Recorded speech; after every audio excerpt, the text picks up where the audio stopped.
ये जो कहानी मैं आपको सुनाने जा रही हूँ, ये मेरी अपनी कहानी है। हाँ, गौरी, यही मेरा नाम है। और जो कुछ मैं आपको बताने वाली हूँ वो सिर्फ एक कहानी नहीं, बल्कि वो सच है जो मैंने अपनी ज़िंदगी में जिया है। आप सोच रहे होंगे कि कैसे कोई इंसान अपनी मौत की कहानी खुद सुना सकता है। तो सुनिए, कुछ कहानियाँ मौत के बाद भी ख़त्म नहीं होती। कुछ श्राप इतने गहरे होते हैं कि वो ज़िंदगी और मौत दोनों की सीमाओं को पार कर जाते हैं।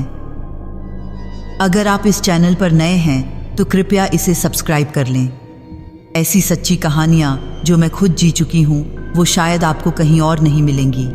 और हाँ, कहानी ख़त्म होने पर मुझे ज़रूर बताइएगा कि आपको कैसी लगी। अपना शहर और नाम भी लिखिएगा ताकि मुझे पता चले कि मेरी आवाज़ कहाँ कहाँ तक पहुँच रही है। शायद मेरी कहानी सुनकर कोई और उस गलती से बच जाए जो मैंने कर दी थी। तो चलिए शुरू करते हैं वहीं से जहाँ से मेरी ज़िंदगी बदल गई। सावन का महीना था। बारिश की फुहारें, हरी भरी धरती और हवा में मिट्टी की वो खुशबू जो दिल को सुकून देती है। हमारे गांव में हर साल सावन के महीने में एक बड़ा मेला लगता था। उस मेले का इंतज़ार पूरे साल रहता था। बच्चों से लेकर बूढ़ों तक सबके चेहरे पर एक अलग ही रौनक होती थी। मेले की रंगीनियाँ, झूले की आवाज़ें, गन्ने के रस की दुकानें और चूड़ी बिंदी कपड़ों के स्टॉल, सब कुछ जैसे एक सपने की दुनिया हो। मैं उस दिन माँ के कहने पर मेले में गई थी। उन्हें पूजा के लिए कुछ सामान चाहिए था। सरसों का तेल, अगरबत्ती और देसी घी। माँ कहती थीं, गौरी, मेले से जो सामान आता है उसमें एक अलग ही पवित्रता होती है। मैं हंस देती थी उनकी बातों पर माँ की बातों में हमेशा एक गहराई होती थी। काश उस दिन मैंने उनकी बात और गंभीरता से ली होती। मेला देखकर मेरा मन भी खुश हो गया। चारों ओर रंग बिरंगे कपड़े, चमकती लाइटें, बच्चों की किलकारियाँ और दुकानदारों की आवाज़ें। आओ बहन जी, देख के जाओ। हर तरफ जीवन था, उत्सव था, खुशी थी। मैंने पहले माँ का सामान खरीदा, तेल, अगरबत्ती, कुछ सिंदूर और कुमकुम। फिर सोचा क्यों ना खुद के लिए भी कुछ देख लूं। आखिर कब तक माँ के लिए ही जीती रहूंगी। मैं कपड़ों के स्टॉल की तरफ बढ़ी। वहाँ लाल, हरे, पीले, गुलाबी, हर रंग की साड़ियाँ और चुनरियाँ टंगी थीं, एक से एक खूबसूरत। मैं हर चुनरिया को छू छू कर देख रही थी जब अचानक मेरी नज़र एक दुकान के सबसे पीछे वाले कोने पर गई। वहाँ एक काली चुनरिया टंगी थी। बाकी सब रंगीन कपड़ों के बीच वो अकेली, काली और अलग। पर उसमें कुछ ऐसा था कि मेरी आंखें उससे हट ही नहीं रही थीं। वो काली चुनरिया सिर्फ काली नहीं थी, वो इतनी गहरी थी जैसे अमावस की रात खुद उसमें कैद हो। उसमें चांदी के तारे बने हुए थे जो ऐसे चमक रहे थे जैसे असली आसमान में चमकते हों। उसकी रेशमी बुनावट दूर से ही मेरी ओर बुला रही थी। मैंने खुद से कहा, गौरी, तुझे क्या करना है इस काली चुनरिया से? तू तो हमेशा रंगीन कपड़े पहनती है। पर न जाने क्यों मेरे कदम उसी दुकान की ओर बढ़ते चले गए, जैसे कोई अदृश्य डोर मुझे खींच रही हो। मैं दुकानदार के पास पहुंची। वो एक बूढ़ा आदमी था, सफ़ेद दाढ़ी और आंखें। उसकी आंखें बहुत अजीब थीं, जैसे उसने बहुत कुछ देखा हो, बहुत कुछ झेला हो। मैंने हंसते हुए कहा, भैया, ये काली चुनरिया कितने की है? उसने मेरी ओर देखा। उसके चेहरे पर कोई भाव नहीं था, बस एक गहरी, खामोश उदासी। उसने धीरे से कहा, बेटी, इसे खरीद मत। मैं हंस पड़ी। क्यों भैया, बिकती नहीं क्या? उसने सिर हिलाया। बिकती है, पर ये किसी की नहीं होती। जो इसे ओढ़ता है वो खुद इसका हो जाता है। मुझे लगा वो बस ड्रामा कर रहा है ताकि मैं दाम ज़्यादा दे दूं। मैंने मुस्कुराते हुए कहा, अरे भैया, सब चीज़ बिकती है इस दुनिया में, बोलो कितने की है? उसने फिर से मेरी आंखों में देखा। उसकी नज़रों में एक चेतावनी थी, एक गुहार थी। वो बोला, बहन, मेरी बात मान लो, ये चुनरिया, ये शुभ नहीं है। इसके साथ एक कहानी जुड़ी है, एक अभिशाप जुड़ा है। कई औरतें इसे पहले भी ले गई हैं और क्या मैंने पूछा। उसने जवाब नहीं दिया, बस चुप रहा। मुझे उसकी बातों पर विश्वास नहीं हुआ। मैंने सोचा ये बूढ़ा पागल है, अभिशाप, कहानी सब बकवास, कपड़ा है और कुछ नहीं। मैंने अपनी जेब से पैसे निकाले और उसके सामने रख दिए। भैया ये लो पैसे, मुझे चुनरिया चाहिए।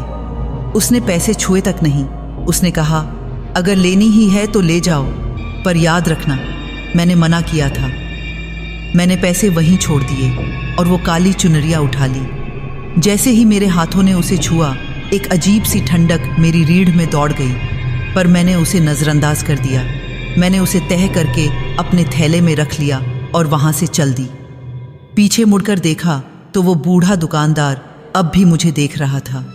उसके चेहरे पर दुख था, जैसे वो जानता हो कि अब क्या होने वाला है। मैं मेले से निकली तो शाम हो चुकी थी।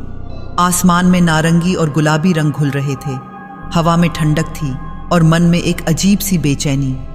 पर मैंने सोचा शायद थकान है। घर पहुंचकर मैंने माँ को सामान दिया। उन्होंने पूछा और तूने अपने लिए कुछ लिया? मैंने हंसकर कहा हाँ माँ, एक चुनरिया ली है। दिखा तो, माँ ने कहा। मैंने थैले से वो काली चुनरिया निकाली। जैसे ही माँ ने उसे देखा, उनका चेहरा सफ़ेद पड़ गया। उनकी आंखों में एक अजीब सा डर तैर गया। वो बोली, गौरी ये काली चुनरिया तूने कहाँ से ली? मेले से माँ। क्यों? माँ ने उसे छुआ तक नहीं। वो बोली, बेटी काले रंग को अच्छा नहीं माना जाता, खासकर सावन में। इसे वापस कर दे। मैंने हंसकर कहा, अरे माँ ये तो बस एक कपड़ा है, आप भी अंधविश्वास में मत पड़ो। माँ कुछ बोलने वाली थीं पर चुप रह गईं।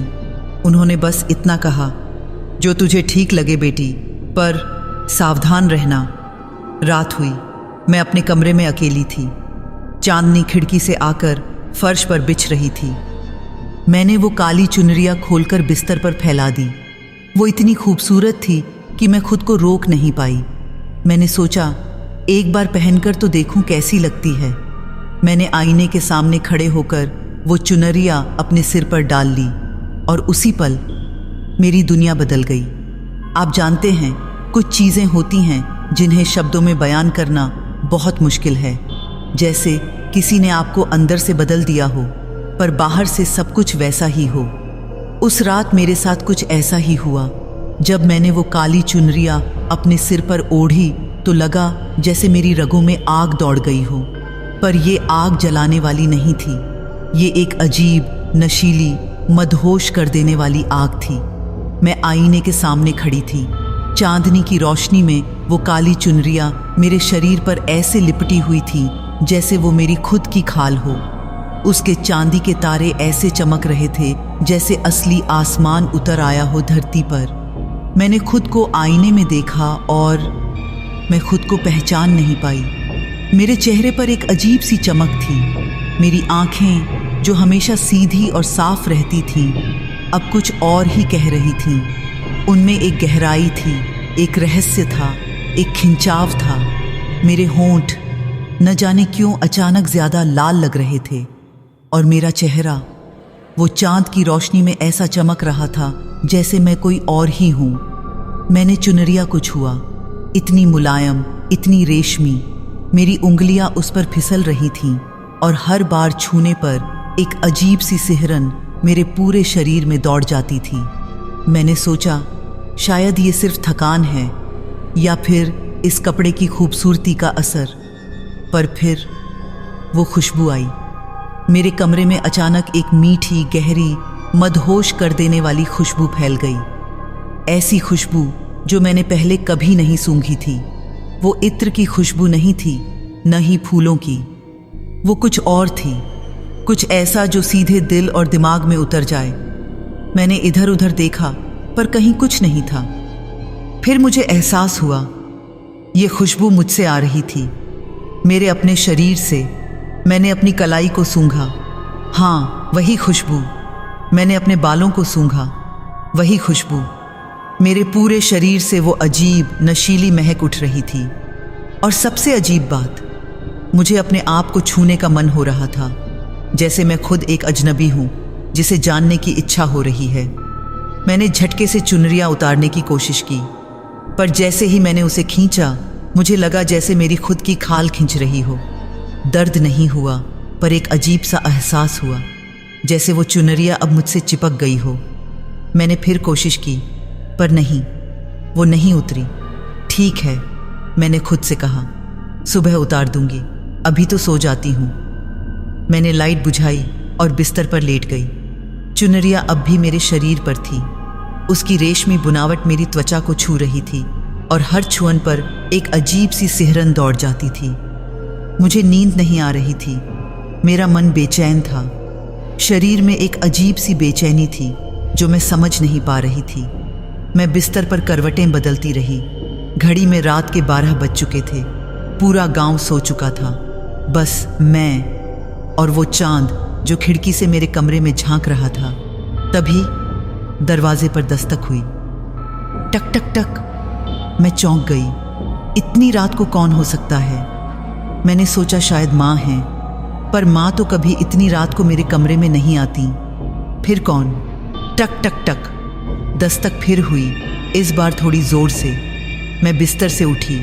चुनरिया अब भी मेरे शरीर पर लिपटी हुई थी। मैं धीरे धीरे दरवाजे की ओर बढ़ी। मेरा दिल तेजी से धड़क रहा था। मैंने दरवाज़ा खोला और वहाँ रामू खड़ा था। रामू, मेरा पड़ोसी। वो हमारे घर के बगल में ही रहता था। उम्र में मुझसे 3-4 साल बड़ा, एक साधारण सा आदमी जो खेतों में काम करता था। हम बचपन से एक दूसरे को जानते थे, पर कभी ज्यादा बातचीत नहीं हुई थी।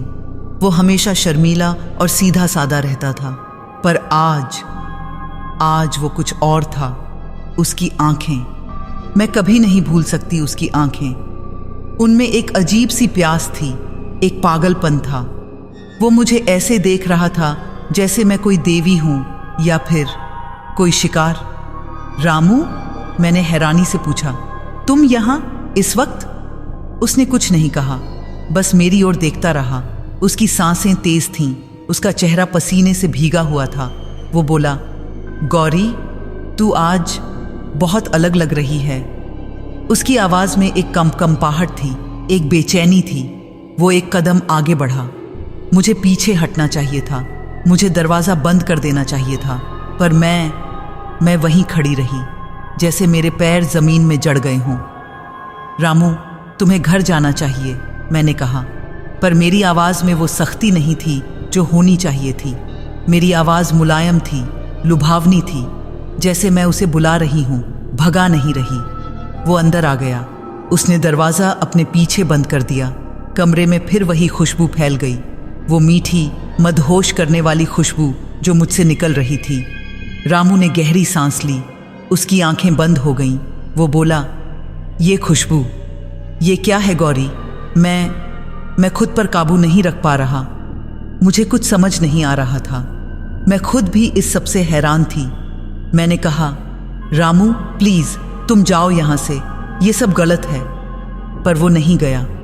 वो मेरे करीब आता गया और मैं पीछे नहीं हटी, जैसे मेरा शरीर मेरी बात नहीं सुन रहा था, जैसे मैं अपने ही शरीर में कैद हूँ। उसने मेरा हाथ पकड़ा।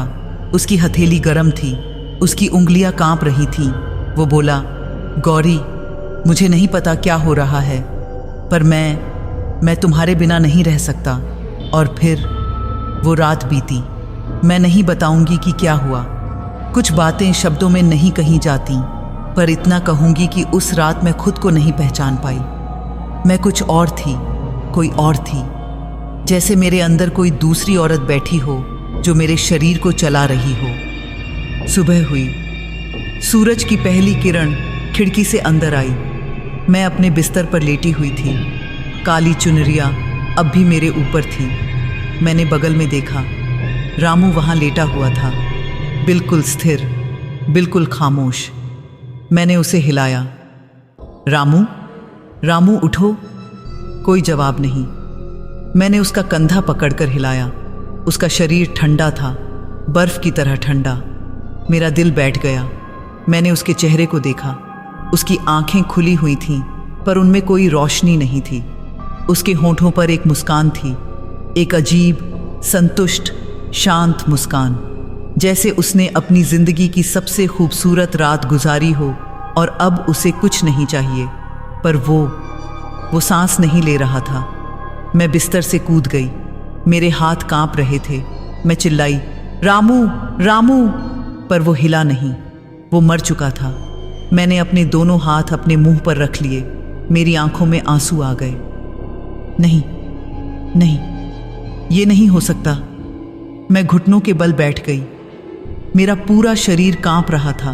क्या हुआ था? कैसे हुआ? वो तो ठीक था। कल रात वो बिल्कुल ठीक था, तो फिर अचानक ये कैसे? तभी मुझे वो चुनरिया याद आई। मैंने अपने ऊपर देखा। वो काली चुनरिया अब भी मेरे शरीर से चिपकी हुई थी। उसके चांदी के तारे अब और ज्यादा चमक रहे थे, जैसे वो खुश हों, जैसे उन्हें जो चाहिए था वो मिल गया हो। मैंने फिर से उसे उतारने की कोशिश की, पर नहीं, वो और ज्यादा कसकर मेरे शरीर से चिपक गई, जैसे वो मुझे कह रही हो, अब तू मेरी है और मैं तेरी। मुझे माँ की बात याद आई। उन्होंने कहा था, सावधान रहना। मुझे उस बूढ़े दुकानदार की बात याद आई। उसने कहा था, ये किसी की नहीं होती, जो इसे ओढ़ता है वो खुद इसका हो जाता है। अब समझ आया, वो सच कह रहा था। ये चुनरिया, ये कोई साधारण कपड़ा नहीं है। ये एक जाल है, एक श्राप है, और मैं इसमें फंस चुकी हूँ। मैंने रामू के शरीर को देखा। उसके चेहरे पर अब भी वही मुस्कान थी। मुझे एहसास हुआ उसे दर्द नहीं हुआ होगा। उसे शायद पता भी नहीं चला कि उसकी जान जा रही है। वो एक सुखद मौत थी, एक ऐसी मौत जो नशे में, प्यार में, वासना में डूबकर आई थी। पर मौत तो मौत है, और मैं उसकी हत्यारिन बन चुकी थी। आप सोच रहे होंगे कि रामू की मौत के बाद मैंने क्या किया। पुलिस को बुलाया, माँ को बताया, चिल्लाई, रोई? नहीं, मैंने कुछ नहीं किया। मैं बस वहीं बैठी रही, उसके मृत शरीर को देखती रही। मेरे अंदर एक अजीब सी खामोशी थी। न डर था, न पछतावा, बस एक सन्नाटा था, जैसे मेरी अपनी रूह मुझे छोड़कर जा चुकी हो।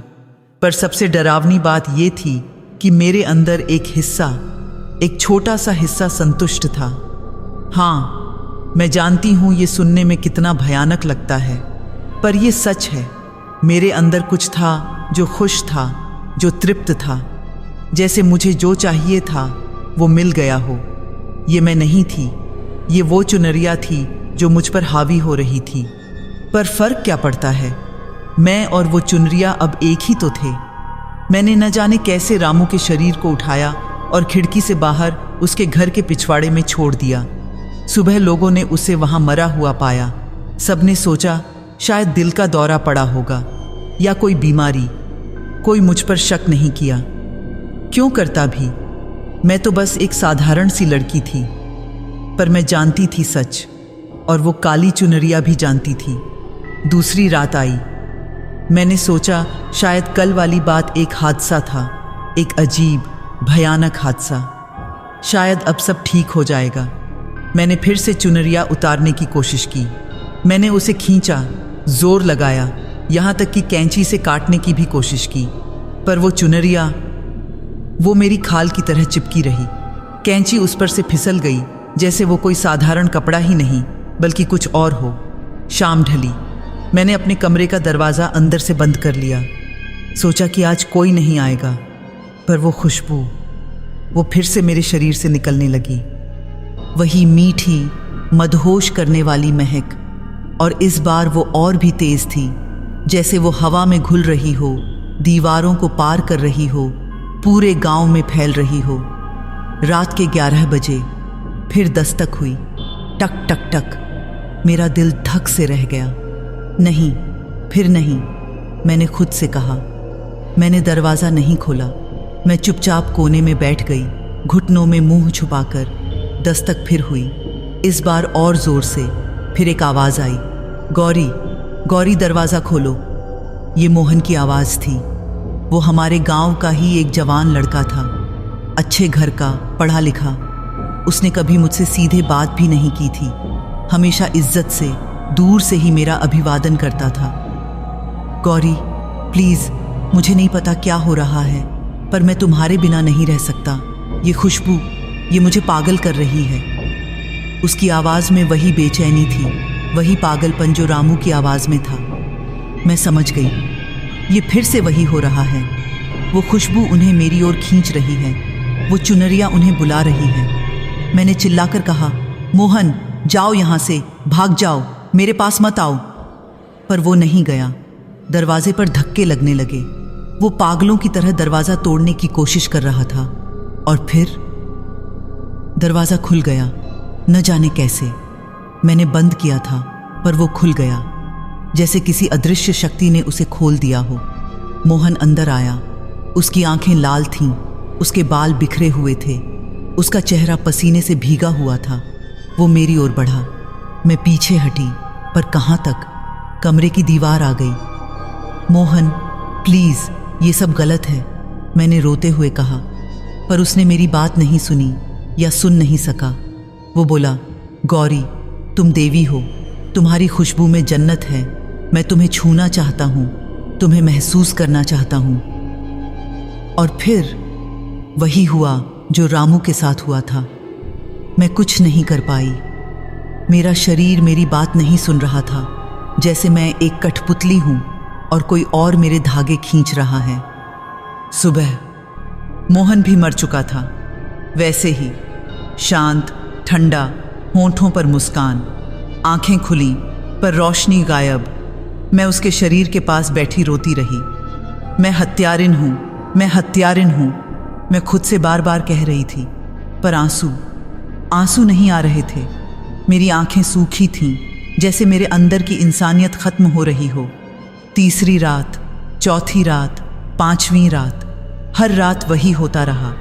कोई न कोई आता, युवा, बूढ़ा, शादीशुदा, कुंवारा, हर उम्र का आदमी। वो खुशबू उन्हें मेरे पास खींच लाती और सुबह वो मर जाते। गांव में हड़कंप मच गया। लोग फुसफुसाने लगे, क्या हो रहा है? इतने लोग अचानक कैसे मर रहे हैं? डॉक्टर आए, उन्होंने जांच की, पर कोई बीमारी नहीं मिली। दिल, दिमाग, सब कुछ सामान्य था। बस जान निकल गई थी, जैसे कोई उनकी जिंदगी चूस गया हो। कुछ बुजुर्गों ने कहा, यह किसी चुड़ैल का काम है।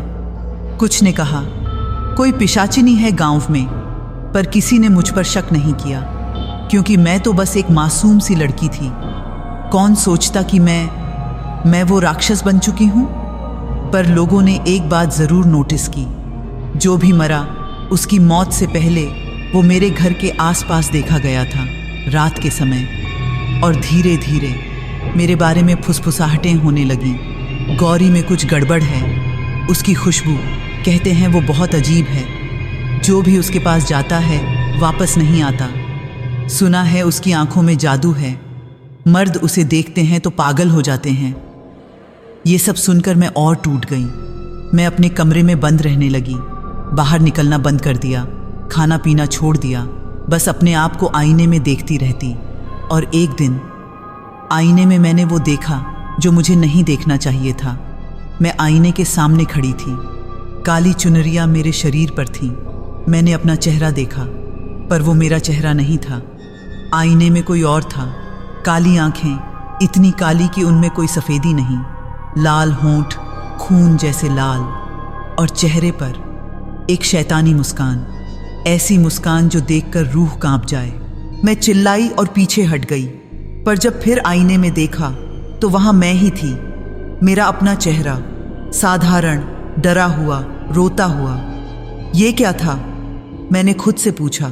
और तभी आईने से एक आवाज़ आई, एक औरत की आवाज़, गहरी, मखमली, डरावनी।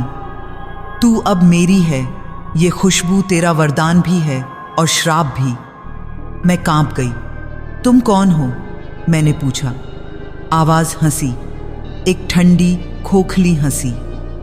मैं तेरे अंदर हूँ, तेरे बाहर हूँ, मैं तेरी सांस में हूँ, तेरी धड़कन में हूँ। तू और मैं अब एक हैं। नहीं, मैं चिल्लाई, मैं तुम नहीं हूँ, मैं गौरी हूँ। तू गौरी थी, आवाज़ ने कहा। अब तू बस एक पात्र है और मैं तुझ में भर चुकी हूं। मैंने आईने में फिर देखा। इस बार दोनों चेहरे दिखे, मेरा और उसका, दोनों एक साथ, जैसे एक ही शरीर में दो आत्माएं हों। मैं वहीं फर्श पर गिर पड़ी। मेरे हाथ कांप रहे थे, मेरा पूरा शरीर ठंडे पसीने से भीग गया। अब समझ आया, मैं सिर्फ एक हत्यारिन नहीं हूं, मैं किसी और के वश में हूं। कोई और मेरे शरीर का इस्तेमाल कर रहा है। वो काली चुनरिया, वो सिर्फ कपड़ा नहीं बल्कि एक जेल है जिसमें कोई आत्मा कैद है, और अब वो आत्मा मेरे अंदर घुस रही है। मैं उठी और दीवार से अपना सिर टकराने लगी। निकल जा मुझसे, निकल जा, मैं चिल्लाती रही, पर वो आवाज फिर हंसी। तू मुझसे छूट नहीं सकती। ये चुनरिया अब तेरी खाल है और मैं तेरी रूह। उस रात मैंने खुद को खत्म करने की बहुत कोशिश की। रसोई से चाकू उठाया, अपनी कलाई पर रखा, पर मेरा हाथ हिला नहीं, जैसे किसी ने मेरे हाथ को पकड़ रखा हो। मैंने अपने गले में फांसी का फंदा डालने की कोशिश की। कोहबल और रस्सी वो मेरे हाथ से फिसल गई। मैं समझ गई, मैं मर भी नहीं सकती। वो मुझे मरने नहीं देगी, क्योंकि मैं अब उसका जरिया हूं, उसका शिकार करने का हथियार। रात भर मैं रोती रही और बाहर गांव के मर्द मेरे घर के चक्कर लगाते रहे।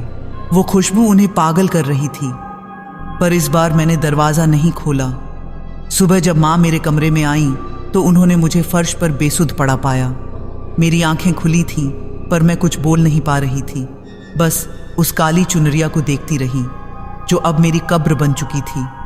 आप जानते हैं इस दुनिया में सबसे दर्दनाक क्या होता है? अपने किसी प्यारे को खोना नहीं, सबसे दर्दनाक होता है खुद अपने प्यारे की मौत का कारण बनना। और जब वो प्यारा आपकी माँ हो तो वो दर्द, वो पीड़ा, वो अपराध बोध इतना गहरा होता है कि आप खुद को माफ़ नहीं कर पाते। कभी नहीं। मेरी माँ वो मेरी दुनिया थी। जब पिताजी गुजर गए थे तब मैं बहुत छोटी थी। माँ ने अकेले ही मुझे पाला, मुझे बड़ा किया। उन्होंने कभी दूसरी शादी नहीं की, बस मेरे लिए जीती रहीं। मैं उनका सब कुछ थी और वो मेरी। पर उस काली चुनरिया ने, उसने मुझसे मेरी माँ भी छीन ली। जिस दिन माँ ने मुझे फर्श पर बेसुध पाया, उस दिन से वो बहुत परेशान रहने लगीं। वो मेरे चेहरे को देखतीं और उनकी आंखों में डर दिखता। माएँ होती ही ऐसी हैं, उन्हें पता चल जाता है कि उनके बच्चे के साथ कुछ गड़बड़ है, भले ही आप कितना भी छुपाने की कोशिश करें।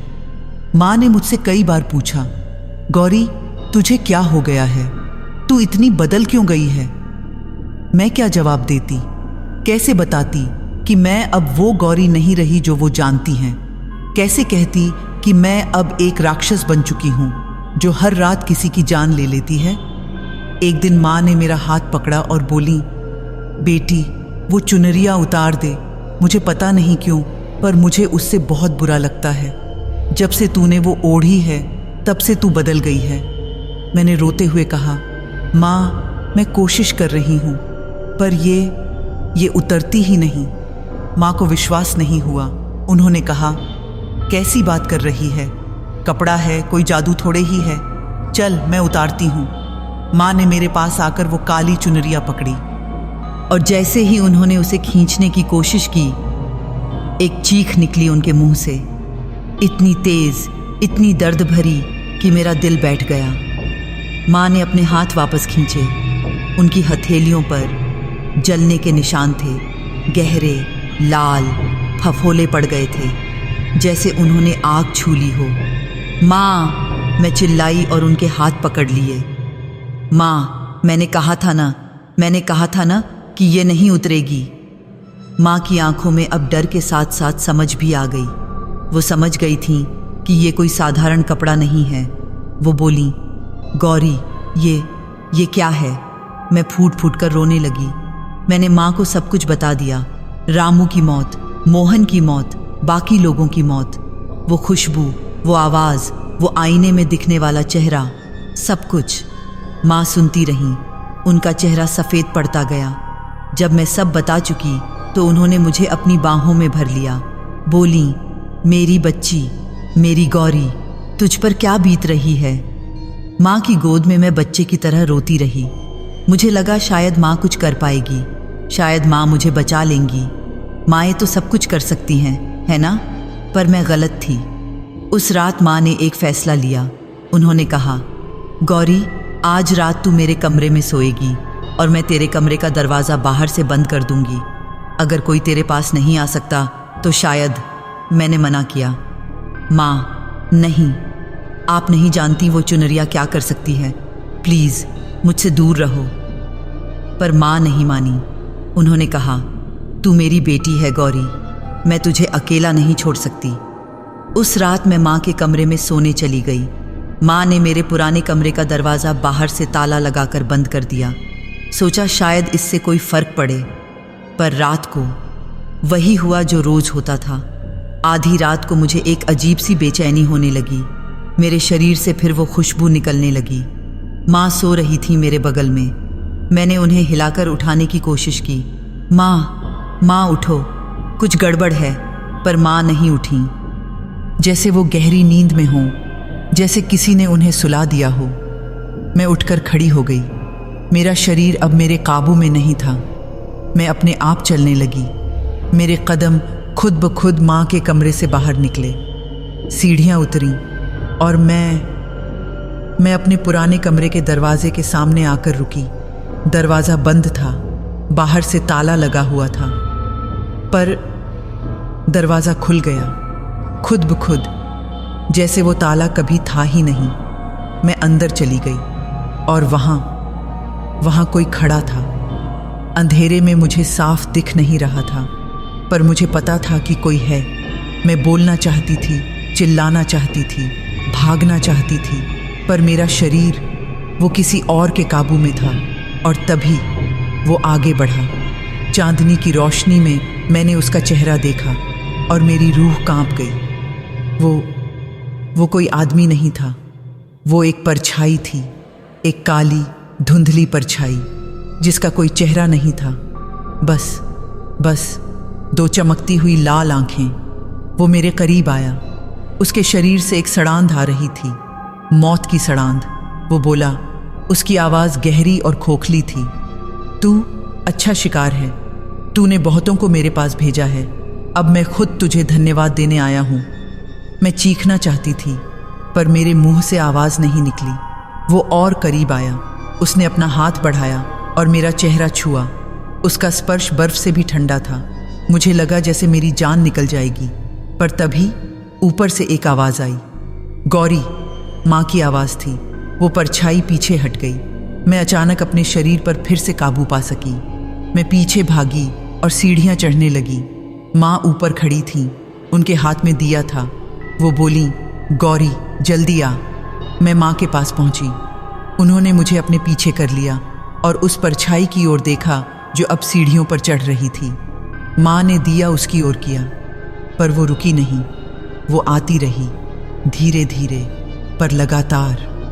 माँ ने कहा, गौरी तू भाग यहाँ से, घर से निकल जा, जितना दूर जा सकती है जा। नहीं माँ, मैं रोने लगी। मैं तुम्हें छोड़कर नहीं जा सकती। जा, माँ ने चिल्लाकर कहा, अभी जा। पर मैं नहीं गई। मैं माँ को छोड़कर कहीं नहीं जा सकती थी। वो परछाई और करीब आ गई। अब वो माँ के सामने थी। माँ ने हिम्मत करके दिया उसके चेहरे के पास किया और तभी वो परछाई चीखी, इतनी तेज, इतनी भयानक चीख कि पूरा घर हिल गया। वो पीछे हटी, रोशनी से डर रही थी। माँ को समझ आ गया। उन्होंने मुझसे कहा, गौरी रोशनी, हमें रोशनी चाहिए, सारे दिए जला। मैं भागकर घर के हर कमरे में गई और सारे दिए जला दिए। धीरे धीरे पूरा घर रोशनी से भर गया और वो परछाई, वो धीरे धीरे फीकी पड़ने लगी। आखिर में वो गायब हो गई। माँ और मैं दोनों ज़मीन पर बैठ गईं। हम दोनों हाँफ रही थीं। माँ ने मुझे गले से लगाया। मेरी बच्ची, मेरी बेटी, मैं तुझे कुछ नहीं होने दूंगी। पर मैं जानती थी ये ख़त्म नहीं हुआ था, ये बस शुरुआत थी। अगली सुबह माँ ने गांव के पंडित जी को बुलाया, उन्हें सब बताया। पंडित जी ने मुझे देखा, वो चुनरिया देखी और उनका चेहरा गंभीर हो गया। वो बोले, ये चुनरिया, ये किसी अभिशप्त आत्मा की है। जब तक ये इस लड़की पर है तब तक ये लड़की और सारे आसपास के लोग खतरे में हैं। तो इसे कैसे हटाए? माँ ने पूछा। पंडित जी ने सिर हिलाया। इसे हटाना बहुत मुश्किल है, पर एक तरीका है। इस चुनरिया को जलाना होगा पूर्णिमा की रात को पवित्र अग्नि में। तो ठीक है, माँ ने कहा। अगली पूर्णिमा कब है? 3 दिन बाद, पंडित जी ने कहा। माँ ने मेरी ओर देखा। बस 3 दिन बेटी, तू बस 3 दिन और संभाल ले। मैंने सिर हिलाया, पर मेरे मन में डर था। 3 दिन बहुत लंबे होते हैं, खासकर जब हर रात मौत का तांडव हो। उस रात से माँ ने फैसला किया कि वो मेरे साथ रहेंगी, हर रात, हर पल। उन्होंने कमरे में सारे दिए जला दिए। सोचा शायद रोशनी हमें बचाए रखेगी। पहली रात बीत गई, कुछ नहीं हुआ। दूसरी रात भी बीत गई, पर तीसरी रात मैं और माँ दोनों जाग रही थीं। दिए जल रहे थे, सब कुछ शांत था। तभी एक दिया बुझ गया खुद ब खुद, फिर दूसरा, फिर तीसरा। धीरे धीरे सारे दिए बुझने लगे। माँ उठीं और उन्हें फिर से जलाने की कोशिश करने लगीं, पर माचिस नहीं जल रही थी, जैसे किसी ने हवा में से ही ऑक्सीजन खींच ली हो। कमरे में अंधेरा छा गया और उस अंधेरे में वो आ गई, वो औरत जिसकी आवाज़ मैं आईने में सुनती थी। अब वो सामने खड़ी थी, काली साड़ी, बिखरे बाल और आंखें, वो काली गहरी आंखें जो सीधे रूह में उतर जाती थीं। वो मुस्कुराई, एक भयानक टेढ़ी मुस्कान। माँ ने मुझे अपने पीछे किया। बोली, तू मेरी बेटी को नहीं छू सकती, मुझे मारना होगा पहले। वो औरत हंसी, उसकी हंसी से पूरा कमरा गूंज उठा। वो बोली, तुम्हारी बेटी? वो अब मेरी है, उसने मेरी चुनरिया ओढ़ी है, अब वो मेरा पात्र है। नहीं, माँ चिल्लाई, मैं नहीं होने दूंगी। और माँ ने उस औरत पर हमला कर दिया। उन्होंने उसे पकड़ने की कोशिश की, धक्का देने की कोशिश की, पर वो औरत, वो तो सिर्फ एक परछाई थी। माँ उससे होकर गुजर गई और फिर वो औरत ने अपना हाथ बढ़ाया और माँ के सीने को छू दिया। माँ की चीख निकली, वो ज़मीन पर गिर गई। माँ, मैं चिल्लाई और उनके पास भागी। मैंने उन्हें उठाने की कोशिश की। माँ, माँ उठो। पर माँ उठी नहीं। उनकी आंखें खुली थीं, उनके होंठों पर वही मुस्कान थी, वैसी ही जैसी रामू के, मोहन के, बाकी सबके होंठों पर थी। माँ मर चुकी थी। मैं माँ के शरीर पर गिर पड़ी। मैं रोई, चिल्लाई, उन्हें हिलाती रही, पर वो वापस नहीं आई। वो औरत अब भी वहाँ खड़ी थी। वो मुस्कुरा रही थी। बोली, अब तू पूरी तरह से अकेली है, अब तू सिर्फ मेरी है। और उस रात मैंने अपनी माँ को खो दिया, उस इंसान को जो मेरे लिए सब कुछ थी। और सबसे दर्दनाक बात, वो मेरी वजह से मरी, मुझे बचाने की कोशिश में मरी। मैं हत्यारिन नहीं थी सिर्फ, मैं अब अपनी माँ की हत्यारी थी। माँ की मौत के बाद मैं 3 दिन तक कुछ नहीं खाया, कुछ नहीं पिया, बस उनके शरीर के पास बैठी रही। लोग आए गए, मुझसे बात करने की कोशिश की, पर मैंने किसी से कुछ नहीं कहा। मेरे अंदर सब कुछ खत्म हो चुका था। मेरी माँ चली गई थी और मैं जानती थी कि वो मेरी वजह से गई। गांव वालों ने कहा कि माँ को दिल का दौरा पड़ा, डॉक्टर ने भी यही लिखा, पर मैं जानती थी सच। उस औरत ने माँ की जान ली थी और वो औरत, वो अब मेरे अंदर थी। माँ की अंतिम यात्रा के दिन पूरा गांव इकट्ठा हुआ, पर मुझ पर सबकी नज़रें थीं, शक की नज़रें, डर की नज़रें। कुछ लोग फुसफुसा रहे थे, माँ भी उसके पास ही मरी, पहले इतने मर्द, अब माँ भी। इस लड़की में ज़रूर कुछ गड़बड़ है। मुझे कोई फ़र्क नहीं पड़ा, मुझे अब किसी चीज़ से फ़र्क नहीं पड़ता था। मैं एक खाली खोल बन चुकी थी, एक लाश जो चल रही थी। माँ को जलाने के बाद जब मैं घर लौटी तो घर सूना लग रहा था। हर कोना, हर चीज़ माँ की याद दिला रही थी। मैं अपने कमरे में गई और आईने के सामने खड़ी हो गई। आईने में मैंने खुद को देखा। काली चुनरिया अब भी मेरे शरीर पर थी। उसके चांदी के तारे पहले से भी ज़्यादा चमक रहे थे। जैसे उन्हें खुशी हो, जैसे उन्होंने एक और जीत हासिल की हो। मैं हार चुकी थी। मैंने सोचा, अब क्या फ़ायदा, माँ नहीं रही, मैंने सबको मार दिया, अब मुझे भी मर जाना चाहिए। पर तभी मुझे याद आया, वो दुकानदार, वो बूढ़ा आदमी जिसने मुझे चेतावनी दी थी। शायद वो कुछ जानता है, शायद वो मुझे बता सकता है कि ये चुनरिया क्या है, कहाँ से आई है और इससे कैसे छुटकारा पाया जा सकता है। मैं उसी वक्त घर से निकल पड़ी। लोगों ने मुझे देखा तो अपने बच्चों को अपने पास बुला लिया। औरतें अपने घरों में घुस गईं। मर्द मुझसे नजरें चुराने लगे।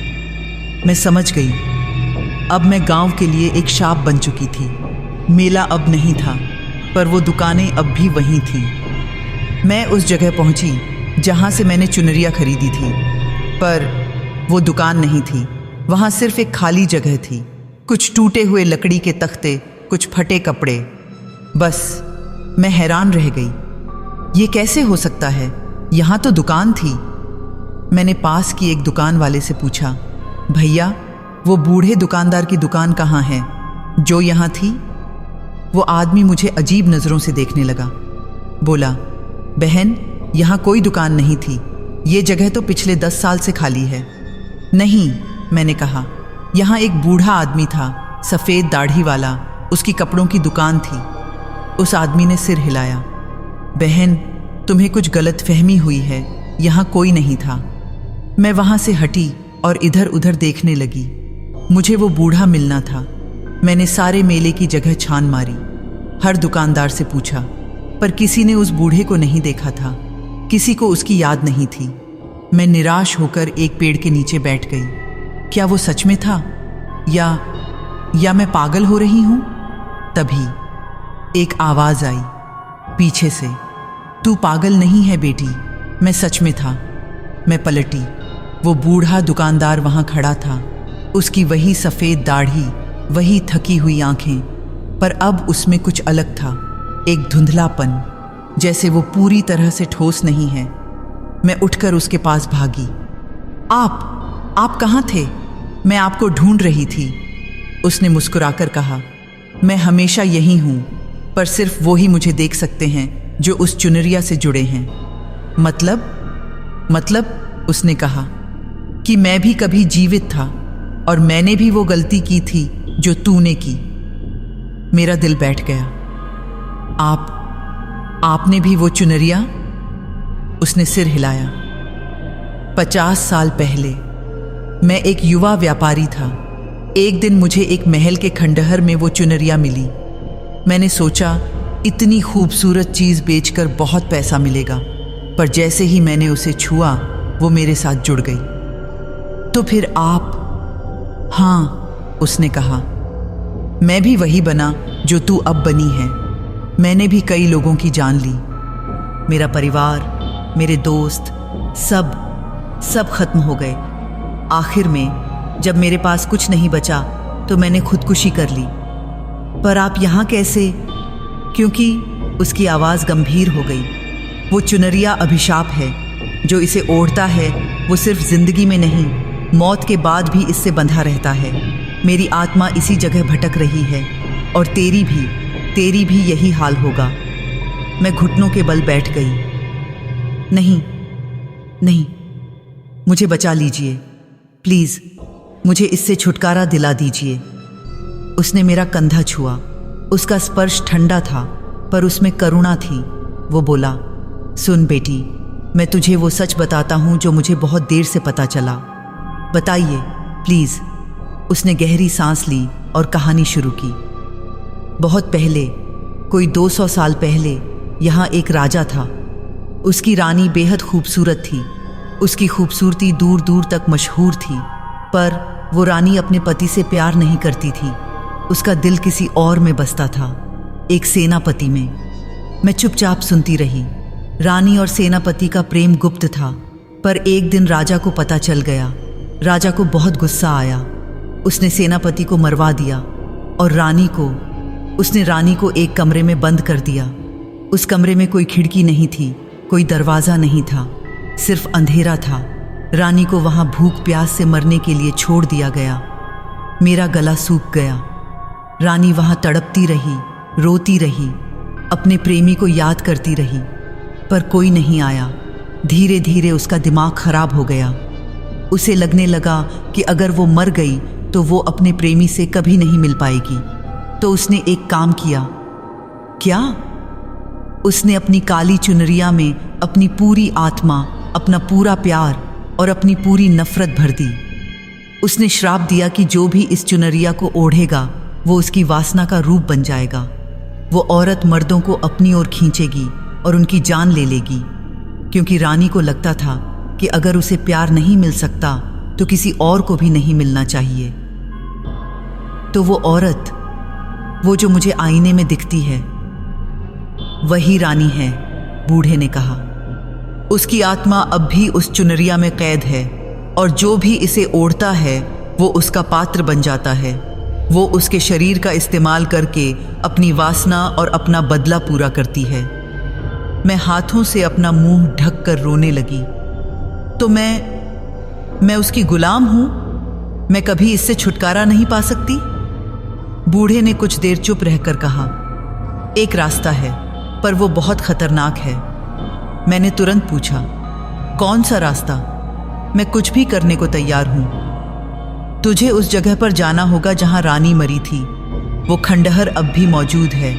वहां एक पुराना कमरा है जिसमें अब भी उसकी हड्डियां पड़ी हैं। तुझे उस कमरे में जाकर उस चुनरिया को उन हड्डियों पर रखना होगा और फिर तुझे रानी से माफ़ी मांगनी होगी, सच्चे दिल से। बस इतना ही? नहीं, बूढ़े ने कहा, तुझे उसका दर्द समझना होगा, उसकी तड़प महसूस करनी होगी। जब तक वो नहीं समझेगी कि तू उसे समझती है, वो तुझे नहीं छोड़ेगी। और हाँ, एक और बात। क्या? वो कमरा, वो बहुत खतरनाक है। वहाँ जाने वाला शायद वापस न लौटे। मैं भी वहाँ गया था, पर बहुत देर हो चुकी थी। मैं पहले ही बहुत सारे लोगों को मार चुका था। रानी ने मुझे माफ़ नहीं किया और मैं फंस गया, हमेशा के लिए। मैंने बूढ़े की आंखों में देखा, उनमें दर्द था, अफसोस था। वो बोला, पर तेरे पास अभी भी वक्त है बेटी। तूने कुछ लोगों को मारा है, पर तेरा दिल अभी भी साफ है। तू माफ़ी पा सकती है, पर जल्दी कर, क्योंकि जितना ज़्यादा वक्त बीतेगा उतना ही वो रानी तेरे ऊपर हावी होती जाएगी और एक दिन तू पूरी तरह से ख़त्म हो जाएगी। बस उसका एक खोल रह जाएगी। मैंने पूछा, वो जगह कहाँ है? बूढ़े ने दिशा बताई। यहाँ से 25 मील उत्तर में, पहाड़ों के बीच, एक पुराना महल है। लोग कहते हैं वो भूतिया है, कोई वहाँ नहीं जाता, पर तुझे जाना होगा, अकेले और अमावस की रात को, क्योंकि सिर्फ अंधेरे में ही वो रानी तुझसे बात करेगी। अमावस, वो तो कल है, मैंने कहा। बूढ़े ने सिर हिलाया। हाँ, तेरे पास एक ही मौका है, या तो कल रात तू छुटकारा पा लेगी या फिर हमेशा के लिए उस चुनरिया की गुलाम बन जाएगी। मैं खड़ी हो गई। मेरे मन में एक नया संकल्प था, एक नई उम्मीद। मैंने कहा, मैं जाऊंगी, मैं वहां जाऊंगी और मैं इस श्राप से छुटकारा पाऊंगी। मेरी माँ ने मुझे बचाने के लिए अपनी जान दी। मैं उनकी कुर्बानी को बेकार नहीं जाने दूंगी। बूढ़े ने मुस्कुराकर कहा, तू बहादुर है बेटी, तेरी माँ को तुझ पर गर्व होगा। पर याद रखना, वहाँ जो भी हो, हिम्मत मत हारना और सबसे ज़रूरी, अपनी इंसानियत मत खोना। वही तेरी सबसे बड़ी ताकत है। मैंने उसे धन्यवाद दिया और वहाँ से चल दी। पर जब मैंने पीछे मुड़कर देखा, वो बूढ़ा गायब था, जैसे वो कभी था ही नहीं। मैं घर लौटी। अब मुझे पता था कि मुझे क्या करना है। कल रात मैं उस महल में जाऊंगी और मैं इस चुनरिया से, इस श्राप से छुटकारा पाऊंगी। या तो मैं जीतूंगी या फिर हमेशा के लिए हार जाऊंगी। पर कम से कम अब मैं लड़ रही थी। अब मैं सिर्फ हार नहीं मान रही थी। माँ ने मुझे लड़ना सिखाया था और अब मैं उनकी बेटी होने का सबूत दूंगी। उस रात मैंने तैयारी की। मैंने अपनी डायरी में सब कुछ लिख दिया। अगर मैं वापस नहीं आई तो कम से कम लोगों को पता चलेगा कि मैं कोई राक्षस नहीं थी। मैं बस एक लड़की थी जिसने गलती से एक श्रापित चुनरिया ओढ़ ली थी। अगली सुबह निकलने से पहले मैंने माँ की तस्वीर को माथे से लगाया। कहा, माँ, मुझे माफ़ कर देना, पर अब मैं तुम्हें निराश नहीं करूँगी। मैं लड़ूंगी और जीतूंगी। और फिर मैं उस महल की ओर चल पड़ी, अपनी आखिरी लड़ाई के लिए। 25 मील की यात्रा पैदल करना कोई आसान काम नहीं था, खासकर तब जब आपके शरीर पर एक श्रापित चुनरिया हो जो हर पल आपकी ताकत चूस रही हो। पर मैं रुकी नहीं, मैं चलती रही, क्योंकि अगर मैं रुकी तो शायद फिर कभी उठ न पाऊं। रास्ते में जो भी मिला मुझसे दूर हो गया, जैसे लोगों को सहज ही महसूस हो रहा था कि मैं खतरनाक हूं। बच्चे डरकर भाग गए, औरतें मुझे घूरती रहीं, और मर्द मुझसे नजरें चुराते रहे। पर मैं जानती थी कि वो खुशबू उन्हें भी परेशान कर रही है। बस किसी की हिम्मत नहीं हुई मेरे पास आने की। शायद उन्हें लग रहा था कि मेरे आसपास मौत मंडरा रही है, और वो गलत नहीं थे। शाम होते होते मैं पहाड़ों के पास पहुंच गई। वहां से घने जंगल शुरू हो गए। पेड़ इतने घने थे कि सूरज की रोशनी जमीन तक नहीं पहुंच पा रही थी। हवा ठंडी थी और उसमें एक अजीब सी सड़ांध थी, मौत की सड़ांध। मैं आगे बढ़ती रही। मेरे पैर थक चुके थे, पर मैं जानती थी कि मुझे अमावस की रात से पहले वहां पहुंचना है। सूरज डूब रहा था। आसमान में लाल और नारंगी रंग घुल रहे थे, जैसे खून समंदर में घुल रहा हो। और फिर मैंने उसे देखा। पहाड़ की चोटी पर, पेड़ों के बीच, एक पुराना महल। उसकी दीवारें टूटी फूटी थीं, मीनारें झुकी हुई थीं, खिड़कियां काली और खाली, जैसे किसी की आंखें हों जिनमें रोशनी खत्म हो चुकी हो। मैंने गहरी सांस ली। यही है वो जगह। मैं धीरे धीरे उस महल की ओर बढ़ने लगी। जितना करीब जा रही थी उतनी ही ठंड बढ़ती जा रही थी। हवा में एक सन्नाटा था। कोई पक्षी नहीं, कोई जानवर नहीं, बस मौत का सन्नाटा। महल के मुख्य दरवाजे तक पहुंची। दरवाज़ा आधा खुला था। अंदर से घना अंधेरा झांक रहा था, ऐसा अंधेरा जो अपने अंदर सब कुछ निगल ले। मैंने हिम्मत करके अंदर कदम रखा। अंदर ठंड और भी ज़्यादा थी। हवा इतनी ठंडी कि मेरी सांसें धुआं बनकर निकल रही थीं। फर्श पर धूल की मोटी परत जमी हुई थी, दीवारों पर मकड़ी के जाले, और हर तरफ एक अजीब सी खामोशी। मैं आगे बढ़ती रही। मेरे कदमों की आवाज़ गूंजती रही।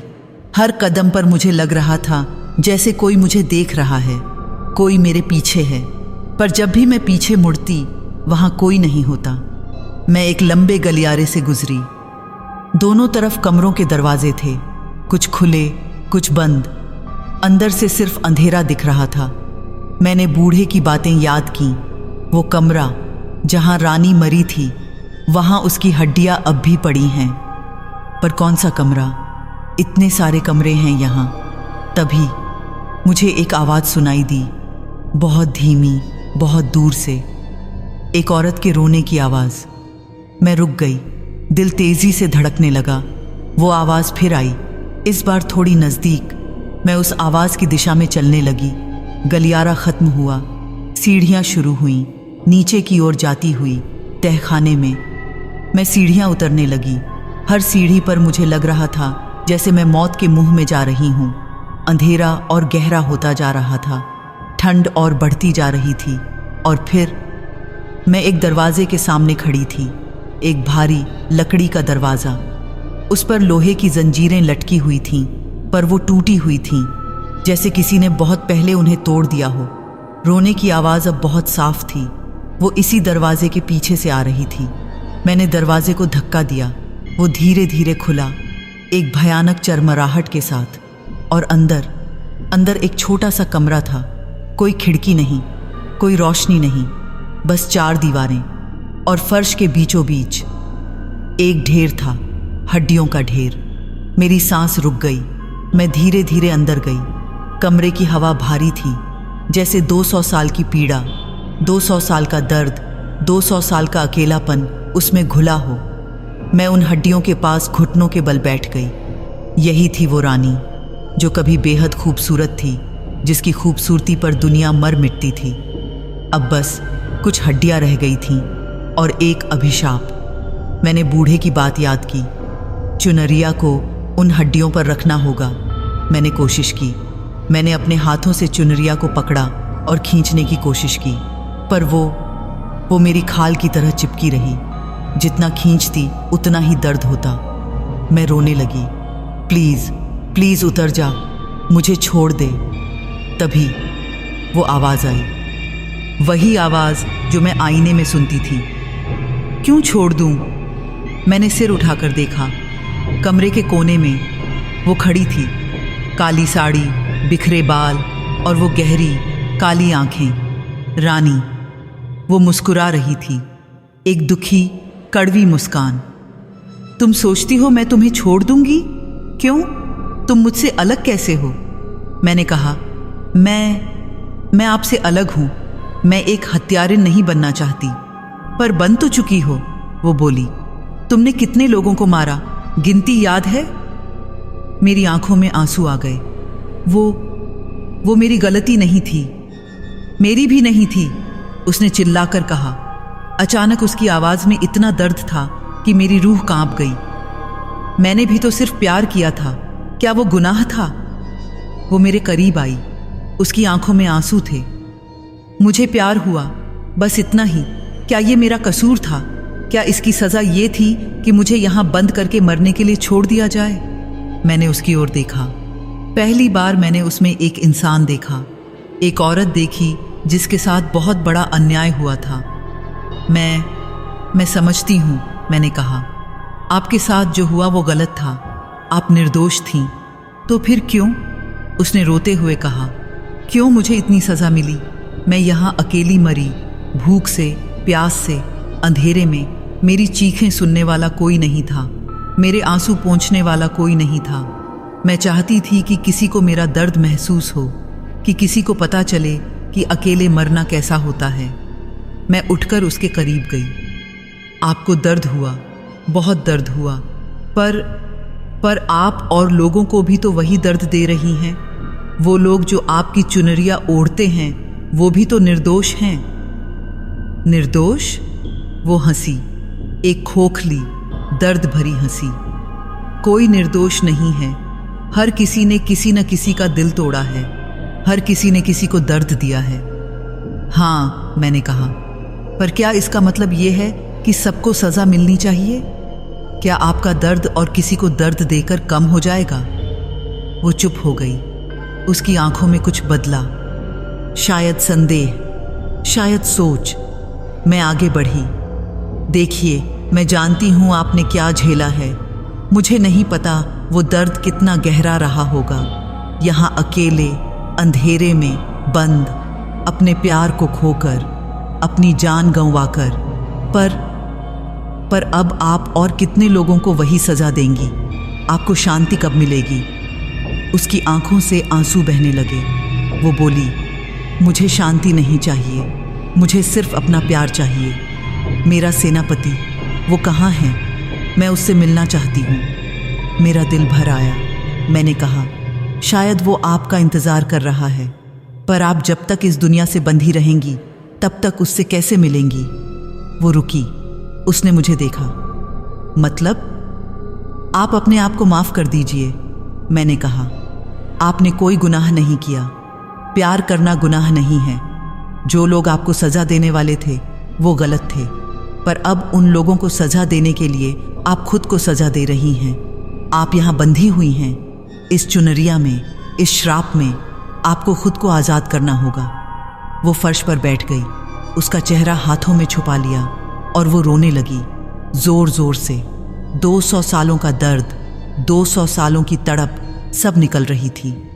मैं भी उसके पास बैठ गई। मैंने उसके कंधे को छुआ। वो ठंडा था, पर उसमें एक इंसानियत थी। मैं माफ़ करती हूँ आपको, मैंने कहा। जो आपने मेरे साथ किया, मैं माफ़ करती हूँ। आप दर्द में थीं और दर्द इंसान से कुछ भी करवा देता है। पर अब आप जाने दीजिए, खुद को और मुझे भी। वो मेरी ओर देखने लगी। उसकी आंखों में अब गुस्सा नहीं था, सिर्फ थकान थी, एक गहरी थकान। क्या तुम सच में मुझे समझती हो? उसने पूछा। हाँ, मैंने कहा। मैं समझती हूँ और मैं नहीं चाहती कि आप और तड़पें। आपको शांति मिलनी चाहिए, आपको अपने प्यार से मिलना चाहिए। वो धीरे धीरे मुस्कुराई, पहली बार एक सच्ची मुस्कान। तुम अच्छी हो, तुम्हारे अंदर दया है, करुणा है, तुम मुझसे बेहतर हो। उसने मेरे चेहरे को छुआ। उसका स्पर्श अब इतना ठंडा नहीं था। मैं तुम्हें जाने देती हूँ, मैं खुद को भी जाने देती हूँ। और तभी चुनरिया हिलने लगी। वो धीरे धीरे मेरे शरीर से उतरने लगी। दर्द नहीं हुआ, बस एक हल्कापन महसूस हुआ, जैसे एक बोझ उतर गया हो। चुनरिया फर्श पर गिरी और धीरे धीरे वो जलने लगी, काली राख बनने लगी। और उस राख से एक रोशनी निकली, सुनहरी गर्म रोशनी। रानी उस रोशनी की ओर देखने लगी। उसके चेहरे पर खुशी थी। वो आ गया, मेरा प्यार, वो मुझे ले जाने आया है। मैंने भी देखा, उस रोशनी में एक परछाई थी, एक आदमी की। वो रानी की ओर हाथ बढ़ा रहा था। रानी उठी, उसने मेरी ओर देखा। शुक्रिया, तुमने मुझे आज़ाद किया। नहीं, मैंने कहा, आपने खुद को आज़ाद किया। वो मुस्कुराई और उस रोशनी में चली गई। धीरे धीरे वो और वो आदमी दोनों गायब हो गए। कमरे में फिर से अंधेरा छा गया, पर अब वो डरावना अंधेरा नहीं था, बस शांत अंधेरा था। मैं वहीं बैठी रही बहुत देर तक, फिर धीरे धीरे उठी। चुनरिया अब सिर्फ राख रह गई थी। मैंने उस राख को छुआ। वो ठंडी थी, निर्जीव। श्राप खत्म हो चुका था। मैं आज़ाद थी। मैं उस महल से बाहर आई तो सुबह हो चुकी थी। सूरज की पहली किरणें पहाड़ों को छू रही थीं। आसमान में नारंगी और गुलाबी रंग घुल रहे थे। पक्षी चहचहा रहे थे। हवा में ताजगी थी, जीवन था। मैं आज़ाद थी, चुनरिया से, उस श्राप से, उस रानी से, सबसे आज़ाद। पर क्या मैं सच में आज़ाद थी? मैं रास्ते में चलते चलते सोचती रही। हाँ, चुनरिया गई, वो खुशबू गई, वो आवाज़ भी गई, पर जो मैंने किया वो कैसे जाएगा? रामू, मोहन और बाकी लोग, और सबसे बढ़कर मेरी माँ, वो सब मर चुके थे मेरी वजह से। भले ही वो मेरी मर्जी से नहीं हुआ, भले ही मैं उस चुनरिया के काबू में थी, पर सच तो ये है कि वो सब मेरे साथ रहने की वजह से मरे। अगर मैंने वो चुनरिया नहीं ओढ़ी होती, अगर मैंने उस बूढ़े की बात मान ली होती, तो शायद आज सब जिंदा होते। ये अपराध बोध, ये मुझसे कभी नहीं जाएगा। ये एक ऐसा बोझ है जो मुझे ताउम्र ढोना पड़ेगा। गांव पहुंचते पहुंचते 2 दिन लग गए। जब मैं गांव की सीमा पर पहुंची तो लोगों ने मुझे देखा और इस बार उनकी नज़रों में डर नहीं था, हैरानी थी। एक बुजुर्ग महिला मेरे पास आई, बोली, गौरी, तू कहाँ गई थी बेटी? मैंने कोई जवाब नहीं दिया। वो आगे बोली, पिछली 2 रातों से गांव में कोई नहीं मरा। वो जो भी हो रहा था वो रुक गया। क्या तुझे पता है क्यों? मैं चुप रही। उन्होंने मेरा हाथ पकड़ा। तू बदल गई है बेटी, तेरी आंखों में अब वो अंधेरा नहीं है। तू वापस आ गई। मेरी आंखों में आंसू आ गए। मैंने सिर हिलाया। हाँ, मैं वापस आ गई। मैं अपने घर पहुंची। वो सूना खाली घर, जहां अब सिर्फ यादें बची थीं।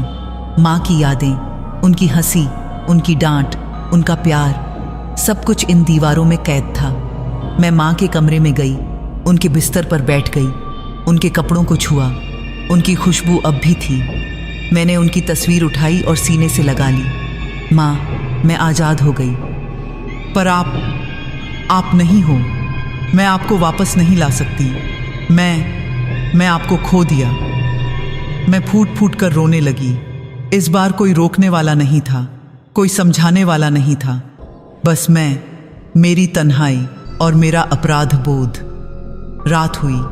मैं अपने कमरे में लेटी हुई थी। पहली बार इतने दिनों में मुझे शांत नींद आई। कोई खुशबू नहीं, कोई आवाज़ नहीं, कोई दस्तक नहीं, बस चुप्पी। पर उस चुप्पी में भी एक दर्द था, एक खालीपन था। अगली सुबह मैंने एक फैसला किया, मैं गांव छोड़ दूंगी। यहाँ रहकर मुझे हर वक्त वो सब याद आएगा जो मैंने खोया, और लोग मुझे कभी भूल नहीं पाएंगे। मैं हमेशा उनके लिए वो लड़की रहूंगी जिसके आसपास लोग मरते थे। मैंने अपना सामान बांधा। ज्यादा कुछ नहीं था, कुछ कपड़े, माँ की कुछ चीजें और उनकी तस्वीर, बस इतना। गांव से निकलते वक्त मैंने पीछे मुड़कर देखा। वो गलियां जहां मैंने खेला था, वो घर जहां मैं बड़ी हुई थी, वो लोग जिन्हें मैं जानती थी। सब कुछ छूट रहा था, पर शायद यही सही था। मैं शहर चली गई, एक छोटी सी नौकरी मिल गई, एक छोटे से कमरे में रहने लगी। दिन काम में बीतते, रात यादों में। कुछ महीने बीत गए। मैं धीरे धीरे सामान्य जीवन में लौटने लगी, लोगों से बात करने लगी, हंसने लगी। पर वो हंसी अब पहले जैसी नहीं थी। उसमें एक दर्द छुपा रहता था, एक कड़वाहट। एक दिन मैं बाजार गई थी और वहाँ मैंने एक दृश्य देखा जो मेरा दिल दहला गया। एक दुकान पर काली चुनरी टंगी हुई थी। मेरे कदम वहीं ठहर गए। मेरा दिल तेजी से धड़कने लगा। नहीं, ये नहीं हो सकता। मैंने तो उस चुनरिया को जला दिया था। मैं उस दुकान के पास गई, करीब से देखा। नहीं, ये वो चुनरिया नहीं थी। ये एक साधारण काली चुनरी थी। कोई चांदी के तारे नहीं, कोई जादू नहीं, बस एक सामान्य कपड़ा। मैंने राहत की सांस ली, पर तभी मैंने देखा एक लड़की उस चुनरी को देख रही थी। उसकी आंखों में एक चमक थी, एक आकर्षण। मुझे अचानक अपनी याद आई, वो दिन जब मैंने पहली बार वो चुनरिया देखी थी। वैसे ही मैं भी उसकी ओर खींची चली गई थी। मैं तुरंत उस लड़की के पास गई, कहा, बहन, इसे मत खरीदना। उसने हैरानी से मुझे देखा। क्यों? बस, काला रंग शुभ नहीं होता, मैंने कहा। वो हंस दी। अरे दीदी, ये तो बस एक कपड़ा है, अंधविश्वास में मत पड़ो। मेरी अपनी ही बात मुझे याद आई। मैंने भी माँ से यही कहा था। उस लड़की ने वो चुनरी खरीद ली और चली गई। मैं वहीं खड़ी रही। मेरा मन बेचैन हो गया। मुझे लगा जैसे मुझे उसके पीछे जाना चाहिए, उसे समझाना चाहिए। पर मैं क्या कहती कि मुझे एक श्रापित चुनरिया से पाला पड़ा था। वो नहीं मानती, जैसे मैंने नहीं माना था। उस रात मुझे नींद नहीं आई। मैं सोचती रही उस लड़की के बारे में। वो ठीक तो है? उसके साथ कुछ नहीं हुआ? अगले दिन मैं फिर उस बाजार गई, उस दुकान के पास। शायद वो लड़की फिर आए, पर वो नहीं आई। दिन बीतते गए। मैं धीरे धीरे उस लड़की को भूलने लगी। सोचा शायद मैं बेकार में चिंता कर रही थी। वो चुनरी तो साधारण थी, पर एक दिन मैं बाजार से गुजर रही थी और मैंने देखा वो लड़की, वो उसी दुकान के पास खड़ी थी। मैं खुश हो गई। अच्छा है, वो ठीक है। पर जब मैं करीब गई तो मैंने देखा वो चुनरी फिर से दुकान पर टंगी थी। मैं हैरान रह गई। ये फिर से कैसे? दुकानदार से पूछा।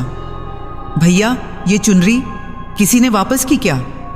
दुकानदार ने कहा, हाँ बहन, कल एक लड़की आई थी, बोली उसे ये नहीं चाहिए। वैसे भी अजीब बात है, हर बार कोई इसे खरीदता है और अगले दिन वापस कर देता है।